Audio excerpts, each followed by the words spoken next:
Day, Sunday karon day. Masking katulgon pa ta day, kailangan na tumumata day kay natay gaya apas na oras day. Alas 8 natay simba. Pero bago ta mag-prepare, mag-check sa ta sa tundugo kung taas sa batong sugar level. Pero so far, napamanta sa sugar level na regular. Humana na, pagka humana akong ligo, nag-ilis dayon ko, na ako to gipakita kong ligo day ha. So kana, nag-ilis ko, ako sang giayos ako sarili, kay para formal ta mag-atubang sa Ginoo sa simbahan day. Unya, nagbiyahe na din may padulong sa simbahan. Day, ingon pa sa pare day, magahin jud daw ta og oras sa ato ang Ginoo kay kausara ta sa Domingo magsimba og isa ka oras kapin lang na ta maminaw sa iyang humili. Maskin pa unsa pa ka pangit ang atong batasan day, maldita man ka, suplada man ka, dibakira man ka, himantayon man ka, ug tanang klase-klase natong batasan day, mangayo jud og pasaylo day kay dili man ta perpekto sa kalibutan day. Parehasan ni kay senyora o nabasa na ko sa iyahang post, sapagkat ang nagsimba tuwing linggo pero malakas manira sa GC ay hindi maliligtas, o diba day? Pag umana magsimba day, wala na ako napakita ang pag-uli na mo. Basta ingon ani amo ang routine day, basta nami admit day, balik ihapon mi sa clinic day kay nay oras ang tambal sa mga pasyente day. So kani day, pag abot sa clinic, mamahaw sa jud mi ani day na maghabhab sa dun mi dala chika, dala gabanding, dala libak. Tapos sipa kita day ang among ginachismisan ni day kung sa mga solusyon namo sa amo mga kuan, mga concern sa mga clients namo, kung mga naimunawag, naay mag-text kung sa ilaha mga concern, tapos mga yog advice sa mo niya sa lain na po day na sila mamalit ang mga tambal day. Bitaw ate graday unya nag-prepare na mi ani pauli sa manguli sa miday kay ang mga kagwang dito aday naghulat na sa mo aday, kaya ilang mo sa mga kagwang day ang duha ka mga bruha na si Duchess og si Caramel. Pero unya day mo balik ra gyapon mi dayon ani kay nami pasyente nagibilin diri aday. Pero natambala naman ni noning pasyente day, balik mi sa oras na ihan tambal na pod na follow up.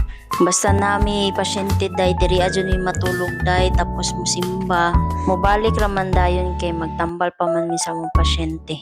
Tapos muuli sa mi kadiyot, tapos mobalik ra gihapon mi pagka oras na nang tambal sa pasyente, tapos diri gyapon mi matulog day hanto sa buntag na sa Lunes.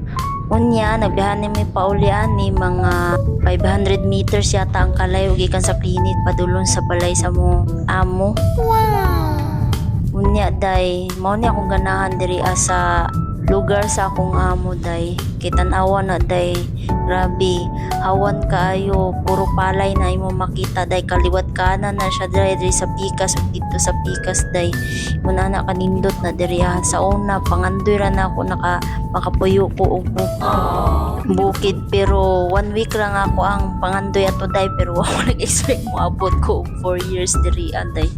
Unya day, ganahan ko diri kay fresh kayo ang area, fresh kayong lugar, fresh air, walay pollution, lahi ra jud sa syudad day, lahi ra jud ang bukid kaysa syudad day.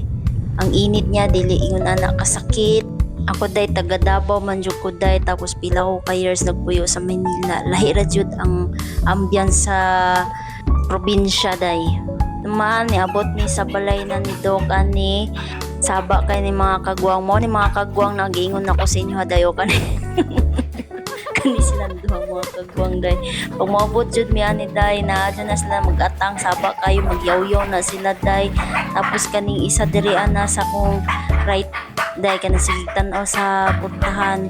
Naghulat na siya ang amo kay wa pa ni sulod, nang kaning isa magsige na siya play bite magkipaglumog na sa kuha. Kung makakita mo sa ako ang last vlog day, giingon ako sa inyo ha, every Sunday mao jud niya mo ang routine sa every Sunday day, mo na mo ang trabaho play-by-play-by. Unya, maghulat ni siya og treats ay kaniday, naghulat ni siya og treats day kay every time na moabot may gikan sa clinic day. Nadyo dapat ko'y mahatagan na treats pero ang problema day nahutdan og treats mo ko'y nahatagan ni mo ni giyaw-yawan ko og tama ni mo suya na kay na siya day. Lagot lang yan na siya sa day kay ang akong ginabuhatan na day pag wala ko'y mahatag sa iyaha day ginalambing-lambing na lang na ako na siya ginagakos-gakos ginakarga kay nasuko naman na siya day suya naman kay na siya basta wala ko'y mahatag na treat sa iyaha. Pagkahuman na day taod-taod mag-play kapuyo naman na sila day makita na nimo na sila sa daplin-daplin day na magpahulay na sila dayon magtulog iya na din may katulog ani day hantod sa hapon na day sa gusto na mo mata day so diriya na lang day kato lang maraming salamat bye bye.